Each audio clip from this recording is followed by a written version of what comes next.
저번 영상 중에 여러분들의 관심이 좀 많이 집중되어 있었던 창업 고민에 대한 그런 찐 영상에 대해서 제가 저번에 올린 적이 있었는데, 그 영상에 관심을 많이 가져주셨던 분들도 있고 댓글도 많이 달아주셨던 분들도 있고 직접 상담을 해주셨던 분들도 있었어요. 근데 거기에서도 제가 본의 아니게 영상을 찍었는데 소리가 너무 작다라는 그러한 말도 있었고, 초집중을 해야지만이 들릴 것 같다라는 그러한 예시의 댓글들이 꽤 많이 있어서 좀 죄송하게 생각했던 부분들도 있었어요. 그래서 여러분들이 창업에 대한 애견샵에 대해서, 창업에 대해서 궁금하신 부분에 대해서 오늘은 그 전에 얘기하지 못했던 그런 부분에 대해서 콕콕 집어서 상담이나 얘기를 해드리려고 합니다.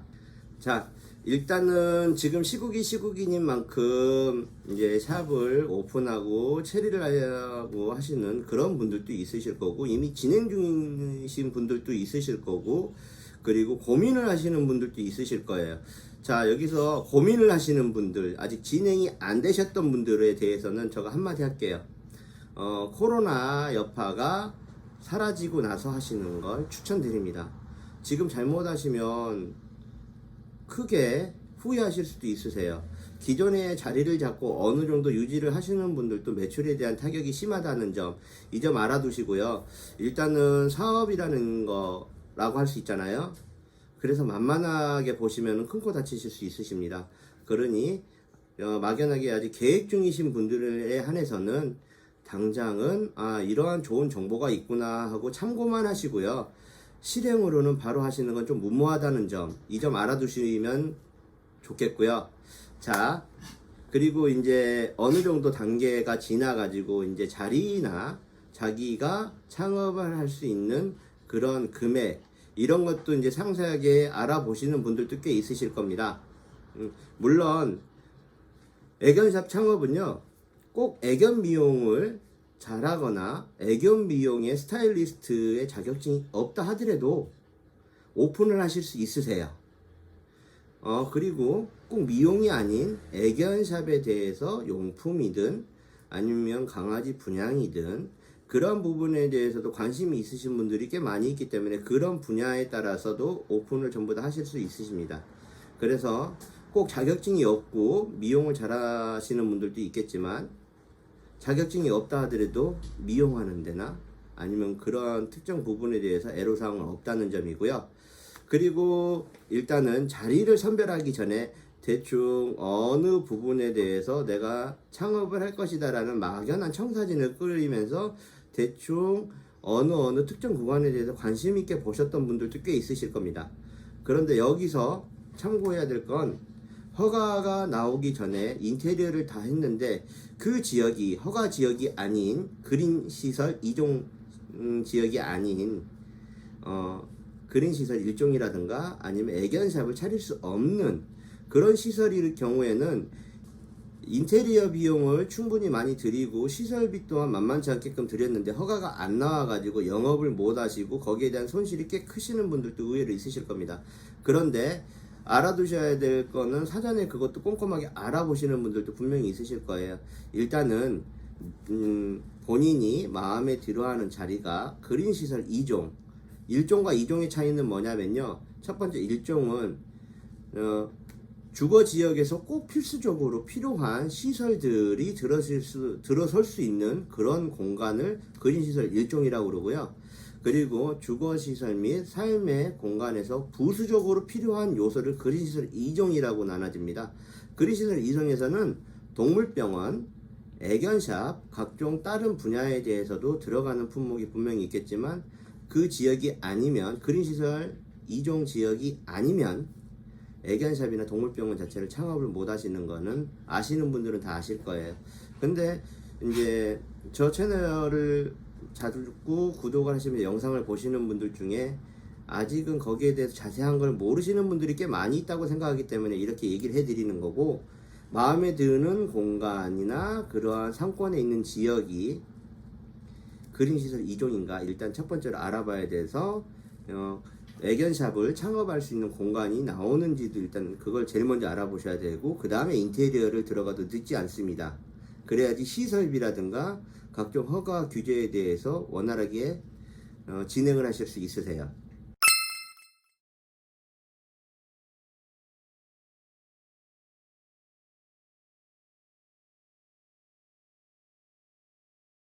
자, 그리고 두 번째는요.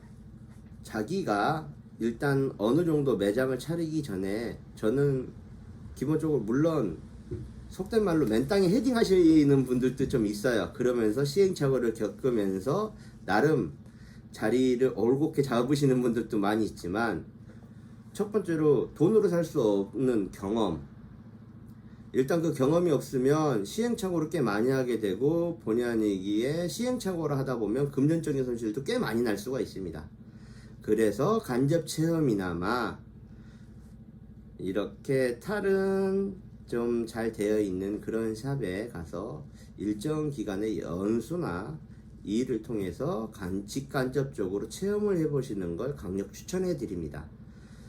그리고 이제 미용을 아무리 잘한다 하더라도 새로 생기는 이제 본인만이 잘한다고 생각할 수 있어요. 왜냐하면 고수분들이 워낙 많이 있기 때문에. 그러해서 거기에 대한 홍보도 충분히 생각을 하셔야 되는데, 일단 자, 매장을 오픈했다고 해서 장사가 바로 잘 되는 건 결코 아닙니다.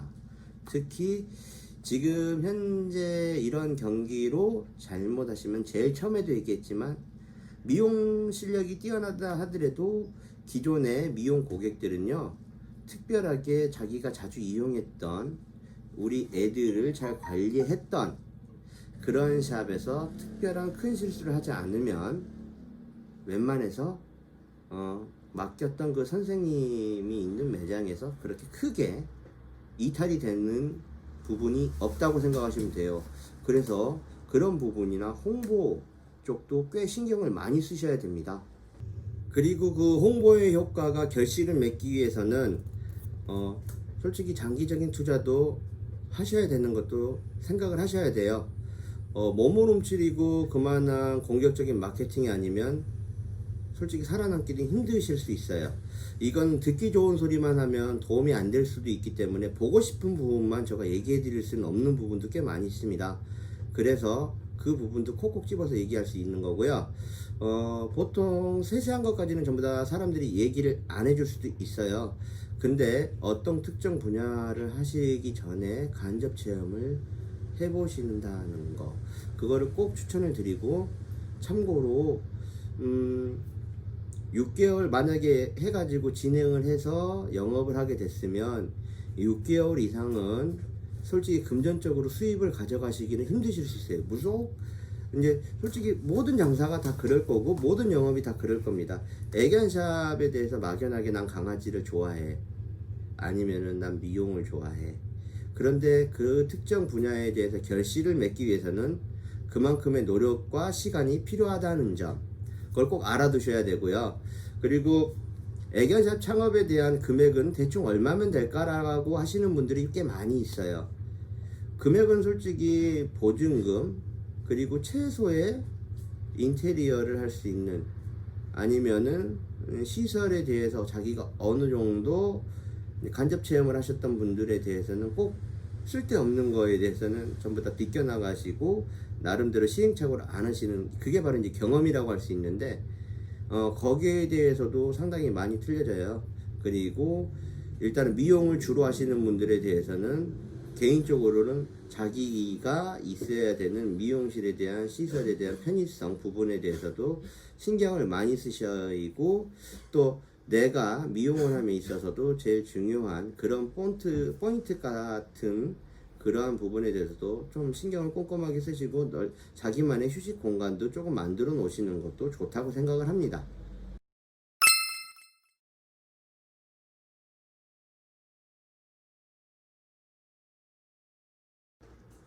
그리고 이제 강아지 용품이나 아니면 각종 반려동물에 필요한 그런 필수품에 대해서만 팔고 싶다, 아니면 거기에 대해서만 영업을 하고 싶다 하시는 분들도 있는데, 그것 또한 경험이 당연히 필요합니다.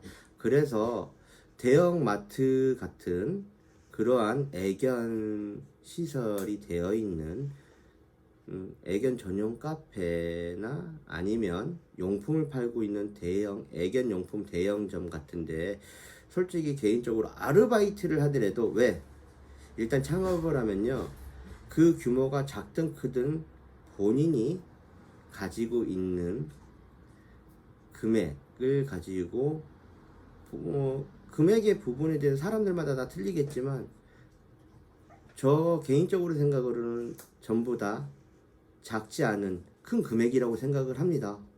그래서 이건 알아두셔야 되는 게 소상공인들이 잘못되시면 몰빵을 해서 진짜 낭패 보시고 오히려 투자 손실이 꽤 많이 납니다. 이런 얘기도 아마 안 해줄 거예요, 사람들이. 그리고 뭐 체인점을 하면은 그 체인점에 대해서도 보고 싶은 것들, 그리고 이렇게 하면 잘 된다라는 그러한 이쁜 그림으로만 얘기를 해 드릴 수도 있어요. 근데 이건 있어요. 어떤 것든지 열심히 하고 하면 거기에 대한 노력의 대가는 분명히 옵니다만, 참고로 자기가 노력만 한다고 해서 전문 지식이 없다든가 거기에 대한 경험이 없으면 노력을 아무리 한다 한들 밑빠진 독에 물 붓기식으로 많은 고난이 올 수도 있다는 점은 꼭 알아두셔야 됩니다. 그래서 애견용품만 취급을 하시고 싶고 저는 뭐 신간편하게 물건만 잘 팔고 싶어요 라고 한다고 하더라도 일단은 다른 샵에 취직을 최소 어느 정도 경험이 있게끔 한두 달 갖고는 물론 안 되겠죠. 아르바이트를 하든 물론 그 아르바이트를 하든 열정적으로 하면서 배운다는 생각으로 하시면은 보통 어떤 분들은 또 배우는 게 뭐 있어 물건만 그냥 써져 있는 대로 팔면 되는 거 아니냐라고 생각하는데 내가 창업을 목적으로 생각을 하신다 그러면 대충 어느 지역에서는 어떠한 물건이 잘 나가고 또 어떤 사람들 성향에는 어떤 게 잘 나간다 그리고 애견용품은 수만 가지 여러 가지 품목들이 꽤 다양하게 많이 있습니다. 여기서 알아두셔야 될 거 대충 이런 식으로 하면 오히려 영업사원들한테 놀아나고 나중에 유통기간이 다 되고 사면은 사는 대로 월말 결제로 돌아오면 그게 다 빚이 될 수 있어요. 참고로 여기서 그래서 경험이 중요하다는 건 물건을 대주는 예를 들어 영업사원들 같은 경우에 자기 물건만 많이 팔면 됩니다. 저가 물건을 많이 사들여서 쟁겨놨다 그래서 그게 안 팔리면 다 빚인 거고요. 그게 다 데미지로 오는 겁니다. 생활이 안 되실 수도 있고 일단 시작부터가 월말에 다가오는 내가 버는 거는 예를 들어서 버는 게 10개 기준으로 2개밖에 안 되는데 계산을 해줘야 되는 물건 값이 10개라고 하면 8개가 손해잖아요. 그게 지속적으로 몇 개월씩 더 간다고 생각해보면 진짜 힘들어지실 수도 있고요. 그러니까 그런 것도 품목이나 그런 걸 공부를 많이 해주시면 어떠한 제품은 어떤 게 낫고 거기에 대한 공부를 하나하나 하다 보면 영업사원들과 교류를 하게 되고 그 분들의 주종이 뭔지 파악을 하게 됩니다. 흐름을 알게 되는 거죠. 자, 그랬을 경우에는 본인한테 뭘 하기 전에 큰 공부가 되고요. 그래서 시행착오를 또 비껴갈 수 있는 현명한 선택을 하실 수 있는 좋은 기회가 될 수가 있다는 점. 이거 꼭 알아두셨으면 합니다. 물론 그리고 이제 자격증을 취득하고 이건 있어요. 학원에서 자격증을 취득을 하고 이렇게 이제 실무에 나오기 전에 학원에서 배웠으면은 막 이렇게 기대에 부풀어져 있잖아요. 이것 또한 보고 싶은 것만 보시면 안 돼요. 참고로 실무적인 업무와 위급 및 실견을 다뤘을 때 손님 강아지를 대했을 때 180도 전혀 틀려요. 그러니까 그런 부분에 대해서도 저는 개인적으로 실무 경험을 어느 정도 탄탄하게 해서 간접 체험을 하고 난 뒤에 창업을 하시는 걸 적극 추천해 드립니다. 바로 하시는 분들도 꽤 있어요. 이렇게 간접 체험을 하면 위험에 대한 잘못됐을 때 그런 안 좋은 리스크를 그만큼 줄이실 수가 있다는 점, 그것만큼 좋은 장점은 없다고 생각을 해요. 그렇기 때문에 그런 부분도 알아두셔야 될 것 같고요. 규모 부분에 따라서도 그것 또한 좀 알아두셨으면 하는, 거기에 맞춰서 돈이 적어서 할 수 없고 많아서 크게 그게 중요한 게 아니에요. 얼만큼 직간접적으로 이제 본인들의 경험이 많이 있느냐에 따라서 조금 시작을 해서 작게 시작을 한다고 해도 크게 번성을 할 수도 있고요.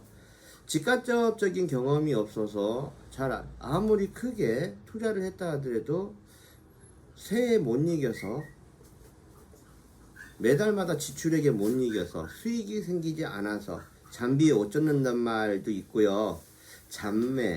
매는 장사가 없어요. 그러니까 그런 부분에 대해서도 꼭 알아두셨으면 합니다.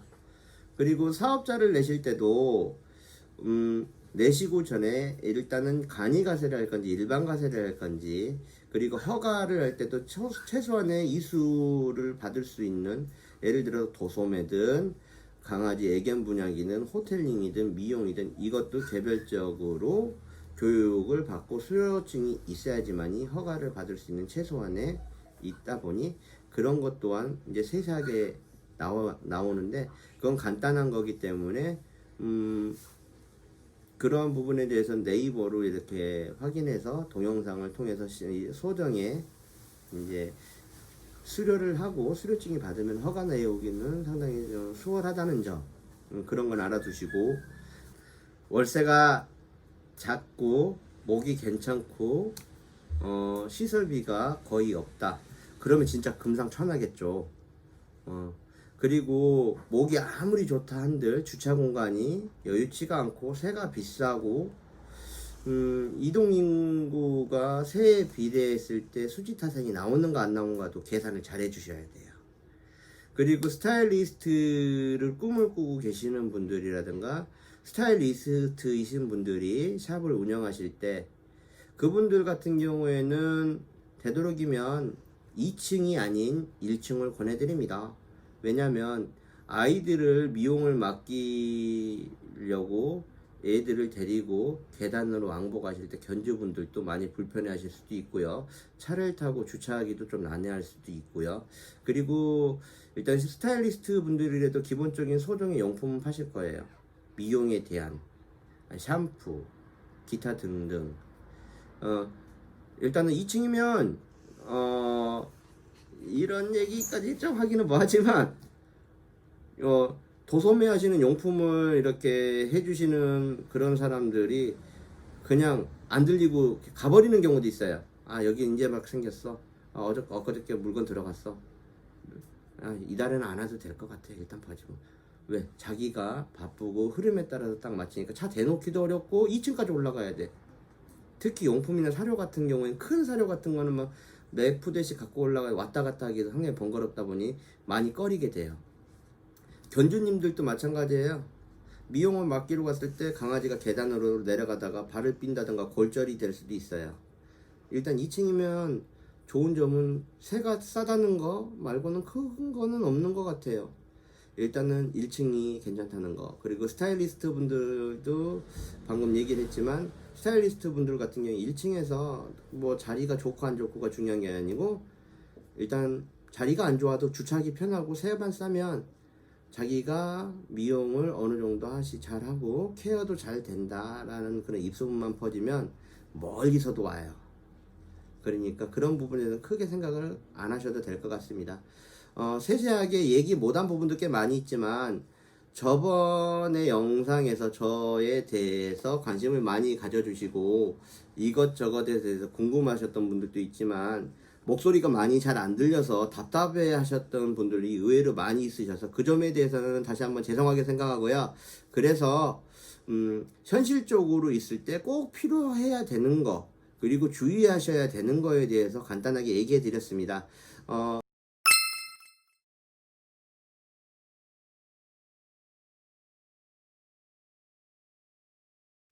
자, 오늘은 여기까지 할게요. 저 영상 끝까지 봐주셔서 정말 감사합니다. 자, 오늘은 여기까지 하겠습니다. 감사합니다.